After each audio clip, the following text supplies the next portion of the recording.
Welcome to Behind the Baton at the Eastern Music Festival.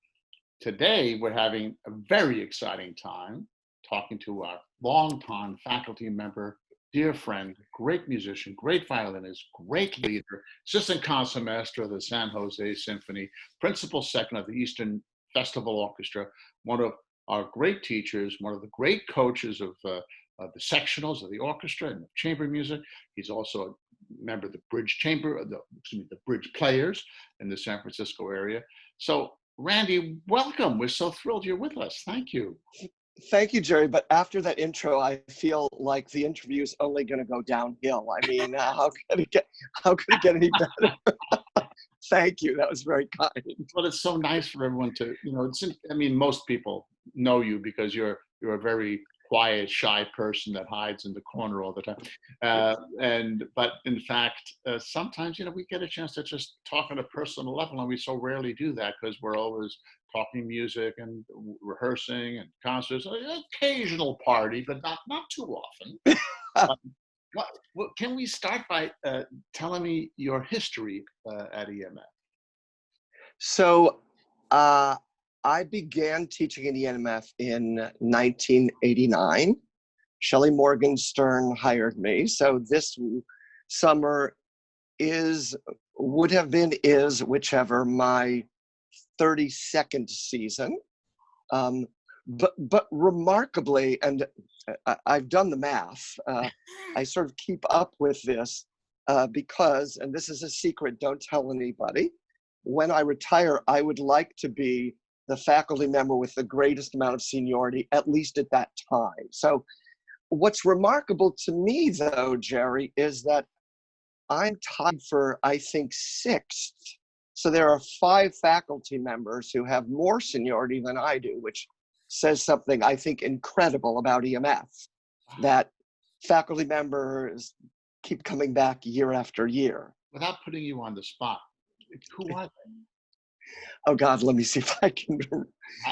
Neil Carey, Susan Eichscheid, Carla Ekholm, and then the math gets a little fuzzy because Jeff, I think it's maybe tied with me. Jeff Malter, he took a couple of summers off before he became concertmaster at EMF, to be concertmaster in Breckenridge. Dan Reinker and he might be a year ahead of me, and Mark Facci and I are tied. Both of us started in 1989. Neither of us has missed a summer. Isn't that fantastic? So most of I wanted to say one more thing. At least 2 of our faculty members, Diana Taliovich and Courtney LeBauer, were students at EMF when I began my career as faculty at EMF. And now, of course, they've joined us on faculty. So do you stay in touch with any of your former students after all these years? I do. That's a lot of students. And especially since I became sectional coach, I get to know all the violin students over the years. But yeah, 4 or 5 violin students I've kept in touch with. In fact, one of them, who was at EMF for, I believe, 4 summers, I just spoke with on the phone a couple of days ago. He's at Eastman now. So nice, fantastic. So most of your positions have been associate concertmaster, concertmaster, assistant concertmaster. I mean, you're always up in the front of the first violins. Is EMF the only place where you're playing principal second? Currently, yeah. I mean, at the very beginning of my career, when I came to San Francisco, and even when I was in Louisville, I sat principal second or in the first violin section in a number of different orchestras. In the Louisville Orchestra, I was in the middle section, but Carmel Bach Festival, when I first played there in the early 80s, I was principal second for 5 years. You know my opinion about splitting the violin. So most of you know that I have violin both sides. That way, the joke about the conductor looks at his sleeve. So, when you always look at your sleeve, for violins on the left, cellos on the right. In my case, it's violins on the right, and cellos and violins. Anyway, I always feel like I have to have 2 concertmasters, one on either side, because if you don't have a strong leader, on the second violin side, this seating arrangement can't work. So what's your opinion about it? And what do you think about sitting opposite the first rather than next to the firsts? Well, whenever I'm asked about this, I feel like I have to tell a story about you, Jerry, which is when we, I don't know if you remember this, but when you came to EMF, we were in what's kind of considered the, I guess, conventional, excuse me, the conventional order for. Choose your words carefully now. Yes, I'm sorry. Most American orchestras are play with the second violins next to the first. Right. And I remember that you asked me if we could switch for the final concert of this season. It was Don Quixote. And you said, since the cello soloist is going to be sitting on, sitting right in front of where the seconds would usually be, wouldn't this be a great time to see how the antiphonal seating would work, so that the solo cellist is sitting in front of the cello section? Oh, that's pretty smart. And I said, it was very smart of you. And I mean, you asked me, but I think that I had no choice but to say yes. Nevertheless, I grumbled and I said, sure, let's try it. And I grumbled because as a second violinist, we're used to sitting right next to the first, so we can both hear them well and see them well. And I think all of us are sort of used to that. So we tried it. I still grumbled a little because I wasn't used to it. And then you said, I'd like to do this for next season. I'd like to make this change. And then you said to me, in Seattle, I always say that I have two concert masters, the real concert master and principal second, who's my second concert master. And I thought some words that I won't say in this interview. I thought, that Jerry is so clever, because how do I say no? I mean, and then, so this was, I don't know, a decade ago or so. Since then, my orchestra in San Jose has gone to the same seating, and I love it. I think that it makes a huge difference. I think that it gives the second violins a certain kind of autonomy that we don't have if we're sitting next to the first. And I think that it also, you said, I think the most convincing thing about this, which is that virtually all the repertoire that we play was written with that seating in mind. True. So.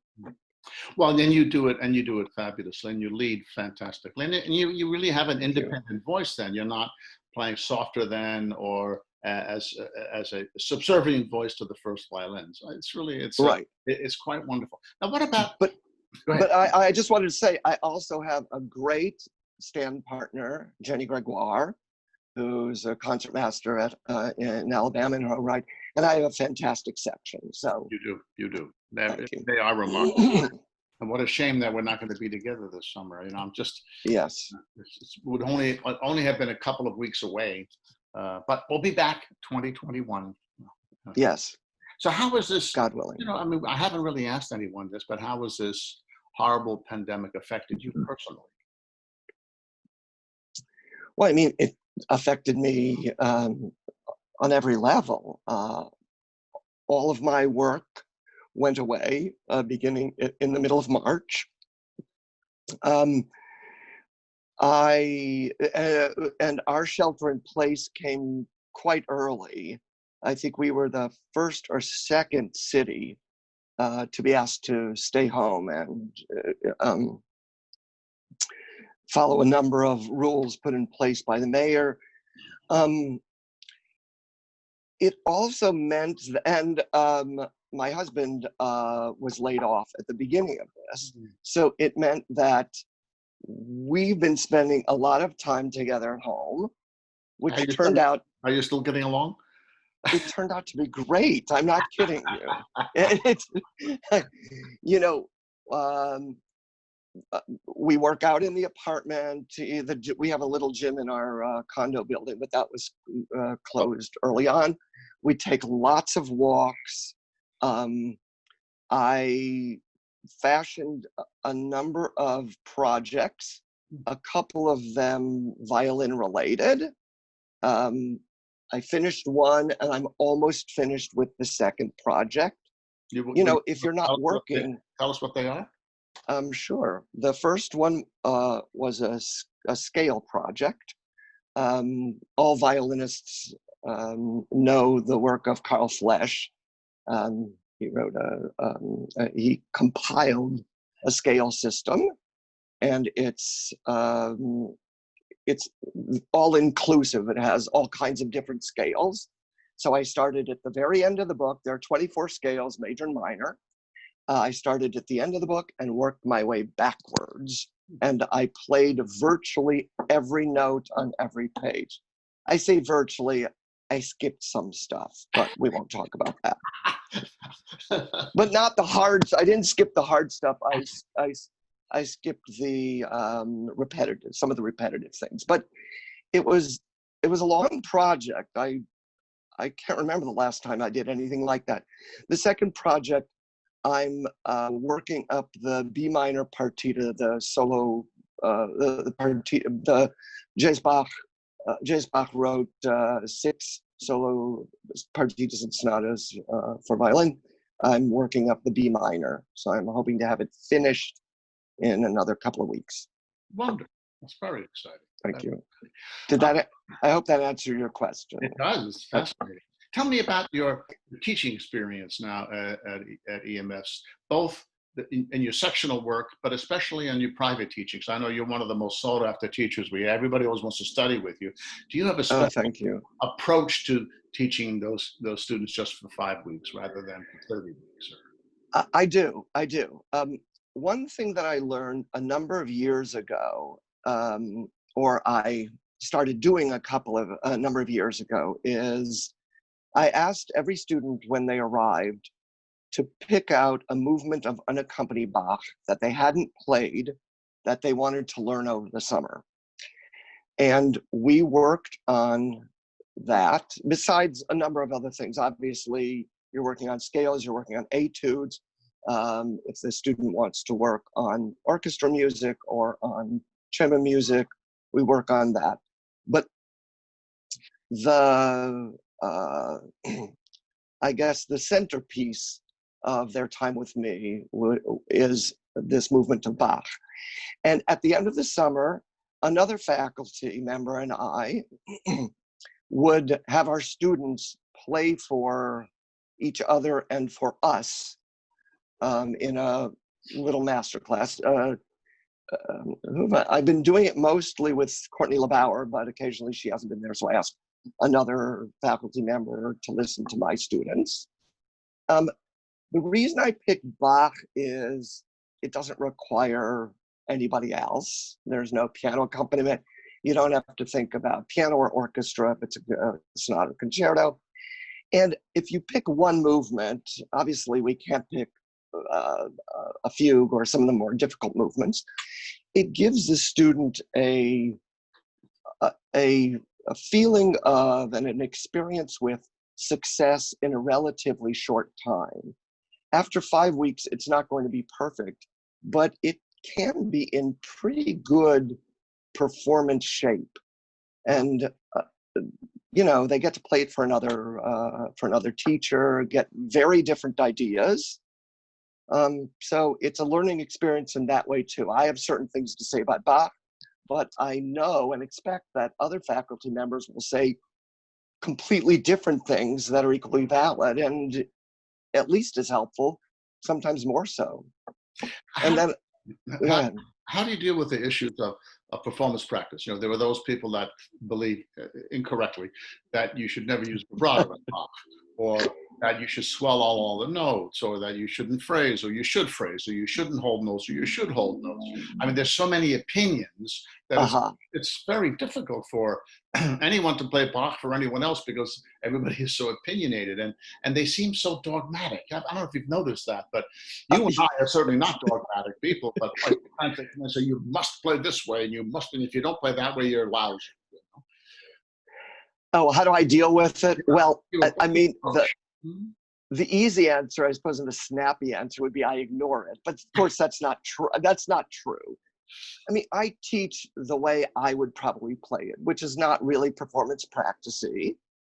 It's not romantic. I would say I teach it in the same way maybe I would teach Mozart or Mendelssohn, maybe a little more restrained. Good musical taste. Yes, I mean, there are certain things I am dogmatic about. You don't want to slide, you know, slides are illegal in Bach, in my opinion. But having said that, I think that's one of the reasons, given my approach, that I like for the students to play for Courtney LeBauer. There are a few other faculty members who also have a more performance practice background, and they can share those ideas with the students. So that's why I really like. Also, occasionally I'll say, you know, if you're talking to Baroque specialists, they'll say to play this passage a certain way. I don't do that, but if you like it, give it a try. Sure, sure. Now, this summer, you were heading up a remarkable program, I think, that was being done at the local synagogue. And it was kind of a passion of yours, dealing with music of a Jewish heritage of some kind, or whether it be music from the concentration camps or relating to that period. Can you tell us a little bit about, hopefully we'll do it next summer, since we can't do it this summer, but I know it's something you care deeply about. Thanks, Jerry. Yeah, I hope so. So I have, as we had talked about at the beginning of this, I have a chamber music series at Shar Zahav, one of the local synagogues. It's really just around the block from where I live. And one of the deals that I made with them from the very beginning is that I would always play a piece by a Jewish composer on every single concert. And that means you could play Mendelssohn, you could play Casalevo, Tedesco, et cetera, et cetera. There are a number of Jewish composers. But at the very beginning, I ended up playing a lot of music from the Holocaust, from Holocaust composers who died, most of them at Theresienstadt, other camps. And that's because this all started at EMF in 1992. I had been assigned a piece by Gideon Klein, who was a composer who died at age like 26 at Theresienstadt. Back then, we were sent the music. When I opened it, there was a bio of Gideon Klein on the first page. And it said that he had lived in Prague, you know, in the 1920s. He did this, he did that. And I immediately thought of my violin teacher, Paul Kling. And I thought, gosh, I wonder if Paul Kling knew Gideon Klein. Paul Kling grew up in a small town outside of Prague, but he went to Prague to study violin. I knew that he'd been at Theresienstadt. Excuse me, I knew that Gideon Klein had been there too. That was a concentration camp outside of Prague. And so I wrote my teacher a letter. We had stayed very close, but I copied the page so that he saw the bio of Gideon Klein. I sent him a letter with that page. And I said, did you happen to know this guy? And a couple of weeks later, I got a call from my teacher, and in his inimitable Czech accent, he said, so you're playing the trio of my chamber music partner from Theresienstadt. Oh, and I almost fell over because I thought, well, they might have met in passing. He began telling me incredible stories about his life, at Theresienstadt. My teacher was 12, I think, when he was picked up by the Gestapo in Prague and sent to a concentration camp. And he had been very quiet about his, I guess, pre-war life as a professional teacher and musician. And it wasn't until he retired that he really began telling his story. This is for a number of reasons that I won't get into. So I became fascinated by not only Paul Kling's stories, but about the whole panoply of primarily Czech composers who died at Theresienstadt and other camps. And so I fashioned a couple of programs of music from Theresienstadt, of music from those written by those composers. So I've been doing this for a while, and it was all because of EMF that I became interested. Wow. So this is really full circle. That's something. And your teacher, you were studying with him where at the time? Where were you studying? So I studied with Paul Kling in Louisville. He was concertmaster of the Louisville Orchestra. And after Louisville, he left Louisville after I graduated, and then I followed him to the University of Victoria, where I did a master's. Pretty country up there. It's beautiful. And Paul Kling passed away in, was it 2010? Either 2005 or 2010. I'm still in touch with his widow. He was a great violin teacher, great player, and a real inspiration. So my final question is, so you've been coming back to our wonderful festival for all these years. How come? Oh, that's a very easy answer. Not necessarily in this order. The colleagues. So the musicians that I've made music with for 30 plus years, some of which have remained the same, many of which have, new faces come in every year. The orchestra. I remember my first rehearsal, I was at the back of the first violins, and I just remember the sound of the first violins at EMF. It was the sound of every violinist playing his or her best. And there wasn't any quote unquote deadwood in the section. Everybody could play, but more than that, everyone really wanted to play. And then of course I heard the rest of the orchestra, amazing musicians. The orchestra has continued to improve, Jerry. Okay, so I don't, am I allowed to say kiss ass? I hope this doesn't sound kiss ass, but I love working with you. I've told you that. I think the orchestra is at such a high level. We get to play repertoire with you that I don't get to play at home. Mahler, big Strauss pieces that are not played that often. Then, of course, the other side of EMF, which is the students, and that may be even more important than everything I just mentioned. I'm lucky because since I'm a sectional coach, I get to know all of the violinists, anywhere from 45 to 55 violinists each summer. I see how they progress. I hear them play at the very beginning. So I know what the level is. And these kids arrive and they're so thirsty to learn and to drink in everything that we throw at them. And we throw a hell of a lot at these students. And I see week after week, these kids in orchestra and in their private lessons, really trying their hardest, even when they're exhausted, because God knows they stay up to, not only do we work them hard, they stay up too late, they're away from home. But they really want to learn. And I think it's the excitement of the students that keeps me excited summer after summer after summer. Randy, thank you so much. So Randy, where are you? So I know our audience likes to, they know that I'm now in Miami. I'll be in New York probably in another week or two, but you're where right now, speaking to us from? I'm at my home in the Mission District of San Francisco. It's a beautiful, if hot, almost summer day here.